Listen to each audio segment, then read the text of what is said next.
से। तो मैं बड़ा हुआ हूँ जॉइंट फैमिली में, मतलब धर्मशाला में। तुम लोग यहाँ पे शांति से सो रहे हो, प्यारे प्यारे सपने चल रहे हैं। होठ रसीले तेरे, होठ रसीले, होठ रसीले ता।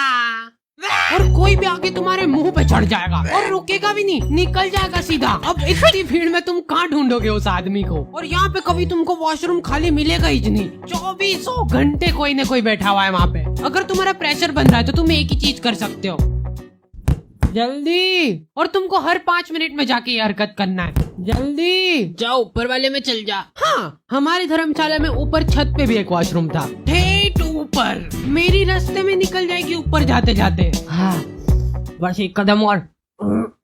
ये खुद का नहीं यार। क्या हुआ? रुक जा, निकल रही तो वहाँ पे जाके भी मैं जल्दी। फिर आधे घंटे तक वहाँ पे बैठने के बाद मेरी मम्मी सिर पे साफा बांध के बाहर आती है। चल आजा, पहले चाय नाश्ता कर ले, ठंडा हो रहा है। मम्मी को बहुत दे। और यहाँ पे जब भी नाश्ता बढ़ता है ना, जल्दी आ जाओ, सब नाश्ता खत्म होने वाला है। और नाश्ते में बनाया क्या है? रोटी के पोहे। ये खाने के लिए मैं कुत्ते सा बक बक के आया हूँ, लेकिन नाश्ता करने से पहले 2 घंटे तक मेरे को मजदूरी दिहाड़ी करनी पड़ती थी। तू जा। हाँ, 2 घंटे तक बैठ के वो बोनवीटा का डल्ला तोड़ना पड़ता था मेरे को, क्योंकि किसी ढीठ औलाद ने कल गीली चम्मच रख दी थी उसके डब्बे में। पर मैंने तो सिर्फ एक बार चाट। फिर मजदूरी दिहाड़ी करने के बाद तुमको नाश्ता नसीब होता है, जिसमें से भी तुमको मिर्ची अलग अलग करनी पड़ती है। और खाते खाते मेरे को एक चमत्कारी चीज दिखती है, बाथरूम, वो भी की खाली। मिरेकल। फिर तुम नहाने का प्लान बनाते हो, क्योंकि ये मौका बार बार नहीं मिलता है। Once in a lifetime opportunity थी मेरे लिए ये। थैंक यू भगवान ने कुछ आगे बढ़ाने के लिए, ऐसे ही मेरे को थोड़े थोड़े टाइम में बाथरूम खाली देते हैं ना। Thank you so much. लेकिन मैंने आग के धर्मशाला में ढूंढ लिया, मेरे को मेरी चड्डी नहीं मिल रही है। मम्मा 2 घंटे हो गए मेरे को ढूंढते ढूंढते, मेरी चड्डी नहीं मिल रही है। ठीक से देख, वही पड़ी होगी। अरे यार आप देख लो, मेरे को नहीं मिल रही ये है। क्या है? सामने तो पड़ी हुई है। ये जादू अभी वाली तो नहीं निकाल दी? नहीं। हाँ, मेरी मम्मी को कुछ जादू वादू आता है, पता है। ये कोलगेट का जीव ले लेते थे। मम्मा नया कोलगेट लाना पड़ेगा, ये तो खत्म हो गया है पूरा। अभी कैसे खत्म हो गया? अभी तो ये चलेगा साल भर। और ये ले।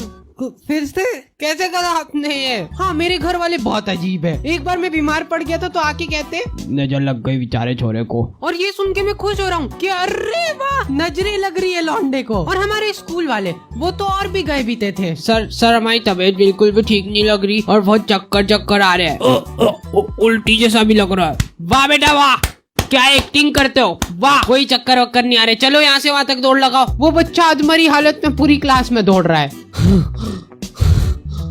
और हाँ, हम सब लोग हैं यहाँ पे, अगर गिरोगे तो। और हाँ बेटा, ये फालतू के नाटक करने से कहीं नहीं होगा। चलो उठो और बाम लगा के आओ। दौड़ के जाओ, दौड़ लगा। हाँ, स्कूल वालों के पास हर बीमारी का एक ही सॉल्यूशन है, बाम लगा लो। तुम्हारा सिर दुख रहा है, पेट दुख रहा है, मुंह दुख रहा है, कुछ भी दुख रहा है, बाम लगा लो। और भाई साहब, ये बाम क्या बुरी गत की बास्ती है, इसका कंपटीशन सिर्फ मेरी मम्मी दे सकती है। मेरी मम्मी को जादू वादू करके कुछ तो मलाई से घी बनाना आता है, और उस प्रोसेस को लगते 500 घंटे। वो इतनी दर्दनाक प्रोसेस है ना, उसकी बात से हमारी गली के कुत्ते हाथ जोड़ के रात रात भर रोते थे। फिर वो बात सुन के मेरे दिमाग के चक्षु खुल गए और मैं दिन भर बैठ के सोचने लग गया कि आखिर नजर लगी तो लगी किसकी। पिछले हफ्ते किधर गए तो थे। हाँ, चलो लग गए सारे ताले। हाँ, मेरे घर वाले किधर जा रहे तो 50 ताले मार के जा रहे हैं। अब तो हवा भी अंदर नहीं घुस पाएगी। और इतनी हाईटेक सिक्योरिटी के बाद चाबी किधर रख रहे? जूते में। और कभी कोई गलती से चोरी करने आ गया तो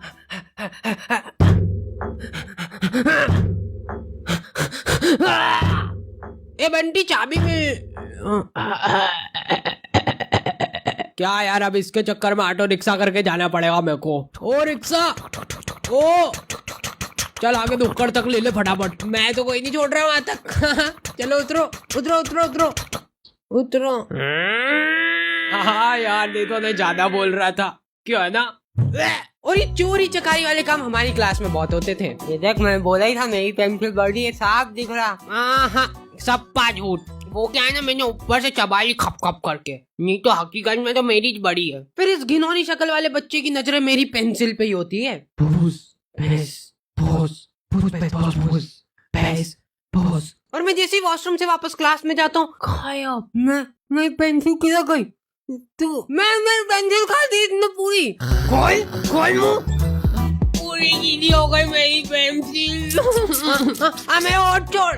तो ऐसी घातक चोरी चकारी के कारण मेरी मम्मी ने मेरे को पेंसिल आधी काट काट के देना चालू कर दिया। ये ले आधी। और रही बात रबड़ की, हाँ खुशबू वाला, उसकी तो देखो जरूरत ही नहीं, अपन थूक से मिटा रो ना। अरे वाचल ले रे आधा। और ये बात मैं प्राउडली बोल सकता हूँ कि हाँ है मेरे घर वाले कंजूस। एक बार मैं इनको मैगी बनाने का बोला तो 2 घंटे लगा के ये बना के लाए। ये मैगी नहीं है। पिछली गली में मैगी खाने की वजह से 50 बच्चों की मौत हो गई है, हैं? जबकि उस गली में रहते ही 2 बच्चे थे। क्या? मैगी असलियत में एक इच्छाधारी कीड़ा है जो कि तुम्हारे पेट के अंदर जाकर एक कीड़े का रूप धारण कर लेता है। इसलिए मैंने बनाई है मेरी होममेड मैगी।